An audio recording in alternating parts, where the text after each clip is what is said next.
Selamat mendengarkan podcast ini. Shalom saudara sekalian, salam sejahtera. Kebenaran hari ini berjudul pengertian binasa.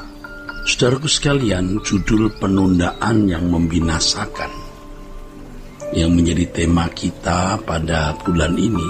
Ya, kata binasa sebenarnya belum mewakili keadaan yang sesungguhnya, keadaan yang sebenarnya atau keadaan real dari fakta kebinasaan itu. Kata binasa menunjukkan keadaan yang sangat mengerikan atau keadaan paling mengerikan yang dapat dialami oleh manusia. Keadaan ini sebenarnya tidak bisa digambarkan dengan cara apapun atau dengan kalimat bagaimanapun. Ini adalah kengerian yang tidak terbayangkan. Banyak orang sering memahami kata binasa itu sekedar lenyap atau hilang, dan biasanya dianggap tidak berbekas. Ini pengertian yang sebenarnya kurang tepat atau tidak tepat. Pengertian binasa dalam pengertian yang sempit dan dangkal ini bisa mengakibatkan, saudaraku, orang tidak menyadari keadaan sebenarnya dari kebinasaan itu. Nah, pengertian ini sangat sempit ya saudara. Kalau hanya lenyap, binasa itu berarti lenyap atau hilang. Itu pengertian dangkal sehingga tidak mewakili keadaan yang sebenarnya dari kebinasaan itu sendiri. Kata binasa sebenarnya berarti tidak memiliki nilai sama sekali. Ini adalah keadaan seseorang yang tidak berarti atau keadaan seseorang yang tidak memiliki nilai sama sekali. Bagaimana seorang manusia yang dapat dikatakan tidak bernilai? Yaitu kalau ia terpisah dari Allah dan tidak mendapat kesempatan lagi untuk diperdamaikan dengan Allah.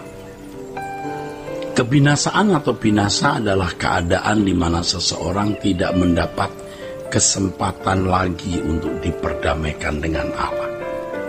Ini berarti terpisah dari hadirat Allah atau terhilang dari hadirat Allah selamanya. Saudaraku sekalian, kebinasaan, ya, keadaan di mana seseorang terpisah dari hadirat Allah, itu keadaan yang dahsyat, yang luar biasa, yang tidak terbayangkan, tak dapat kita kira-kira sekarang ini dengan pikiran manusia hari ini. Tidak bisa.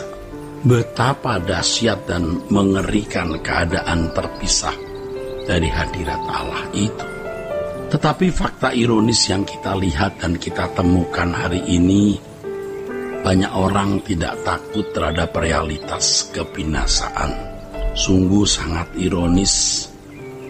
Mereka yang tidak gentar terhadap realitas ini bukan hanya orang ateis yang tidak percaya adanya Allah, yaitu mereka yang tidak percaya adanya Tuhan.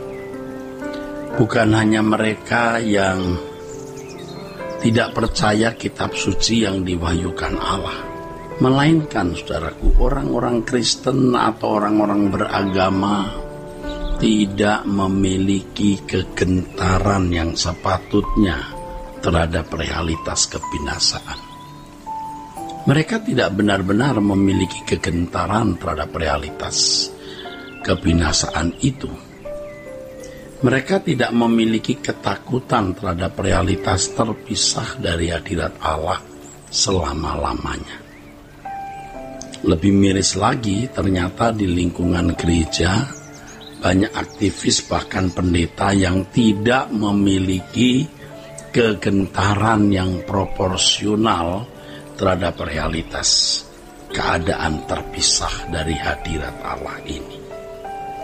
Saudara, bagaimana kita dapat mengetahui kalau seseorang tidak memiliki kegentaran yang proporsional terhadap realitas kebinasaan ini?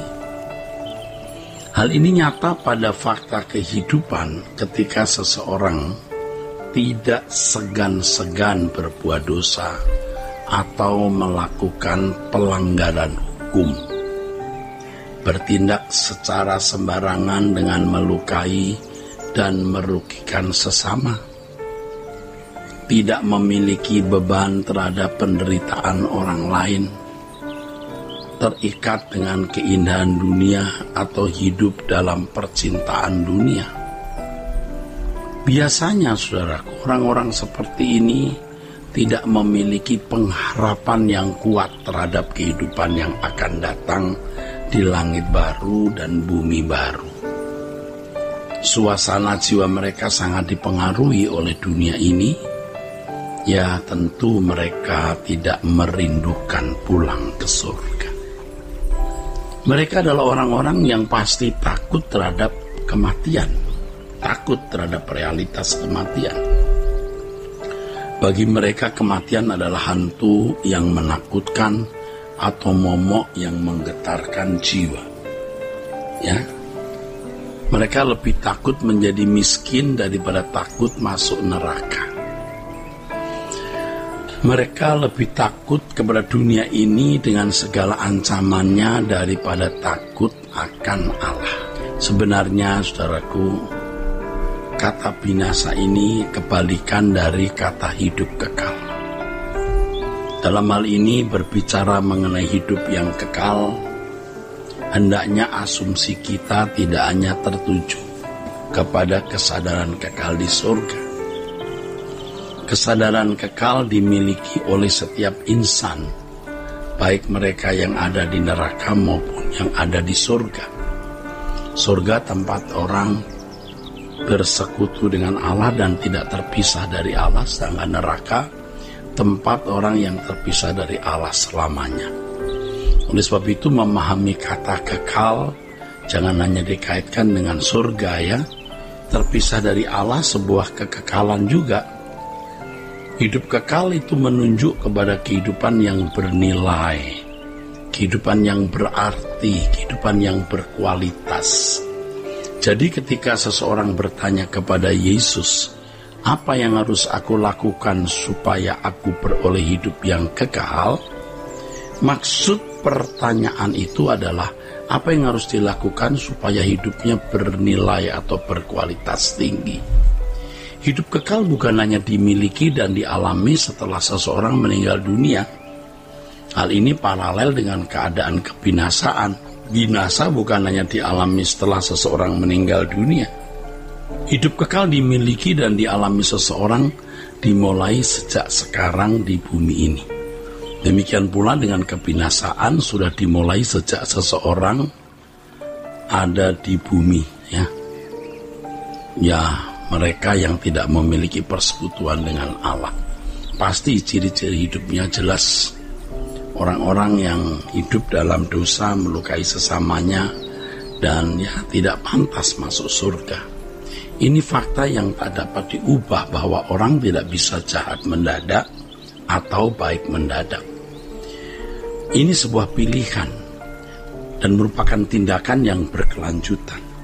Masuk neraka, masuk surga itu bukan penentuan dari Allah dan bukan suatu kecelakaan. Itu tergantung keputusan individu, di mana masing-masing orang harus memilih dan mengenakan itu, dan menjadi proses yang berlangsung sejak di bumi ini. Ya, kiranya kebenaran ini memberkati kita sekalian. Sola Gracia.